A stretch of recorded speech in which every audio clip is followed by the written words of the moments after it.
কালকে থাকবে না তো, পুলিশ তো দলদাস।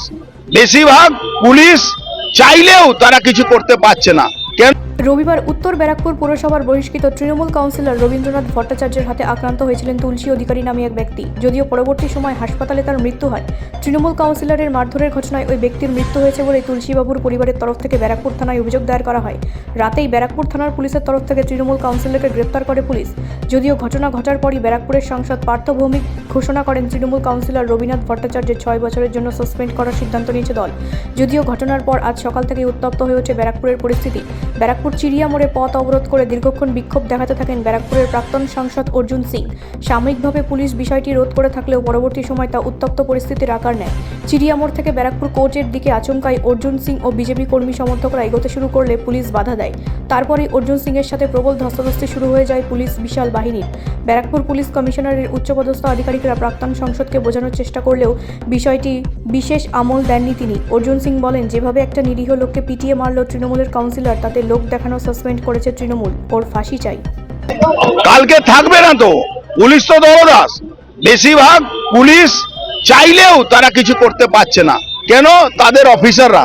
এই পুলিশ সিপিকে আপনি চিনেন তো, নাড্ডাজির উপরে হামলা করিয়েছিল এই সিপি। আজকে ইলেকশন কমিশন তাকে অন্য রাজ্যে পাঠাবার জন্য চিঠি দিয়েছে, নোটিশ দিয়েছে। তাকে বাঁচাবার জন্য মমতা ব্যানার্জি লাফিয়ে বেড়াচ্ছে। আজকে একটা খুন হয়ে গেল। এই রবীন্দ্র ভট্টাচার্য আজ না, এর আগে ছোট্টু ওখানকার কাউন্সিলরকে পিটিয়ে মেরে দিয়েছিল। এর আগে জজদের এসিজিএম কে উপরে হামলা করে, গালাগালি করে, এডিজি কে হামলা করে, গালাগালি করে, খিস্তি করে। আপনি জানেন ও ক্যারেক্টার কি আছে, যেভাবে কোর্টকে, যেভাবে রাস্তায় মানুষকে যেভাবে হারাস করে। এইভাবে আজকে ও দিনে দিন ওর ক্ষমতা বাড়াতে বাড়াতে আজকে তোলাবাজি করতে গেলে একজন 81 বছরের বৃদ্ধা মানুষকে পিটিয়ে খুন করে দিল। আরে তৃণমূলের সাসপেন্ড আর তৃণমূলের অ্যাপয়েন্টমেন্ট আপনারা কেউ দেখেছেন? কেউ? বাংলার কোন মিডিয়াকে আমি চ্যালেঞ্জ করছি কি তৃণমূল কাকে সাসপেন্ড করেছে সেই চিঠিটা দেখিয়ে দিক, আর তৃণমূল কাকে অ্যাপয়েন্টমেন্ট দিয়েছে সেই চিঠিটা দেখিয়ে দিক। ওসব আইওয়াস আছে। পার্থ চ্যাটার্জির মতন সাসপেন্ড, জ্যোতিপ্রিয় মল্লিকের মতন সাসপেন্ড হয়েছে। ও দেখবেন আবার ওই যখন ছাড়া পাবে তারপরে আবার ওই বাল তবিয়াতে এখানে এসে তোলাবাজি করবে।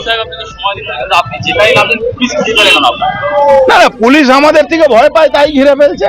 কিন্তু আমি বলছি কালকে আরো 3 মাস পরে এই দলদাস পুলিশকে, আমি আজকেও বলছি, আমাদের কোনো ব্যক্তি কোনো পুলিশের সঙ্গে ঝগড়া নেই, কিন্তু আমাদের ডেপুটেশন নেবেন না এটা ঠিক না। আমরা তো পুলিশকে সহযোগিতা করেছি।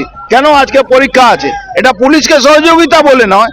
আমাদের আপনার বাড়ির ছেলে মেয়েরা পরীক্ষা দিতে গেছে, আমাদের একটা নৈতিক দায়িত্ব আছে তাদের কোনো অসুবিধা না হয়। কিন্তু তার মানে এটা নয় কি সিপি আমাদের টাইম দেবেন না। আমি সিপিকে দায়িত্ব নিয়ে বলে যাচ্ছি, যেদিন এই এটা বারটা উঠবে সেদিন কিন্তু সিপি ওই কি বলা যায় আইন ভঙ্গ আন্দোলনের জন্য তৈরি থাকবে। পরিবারের সঙ্গে আমার নিত্য যোগাযোগ আছে।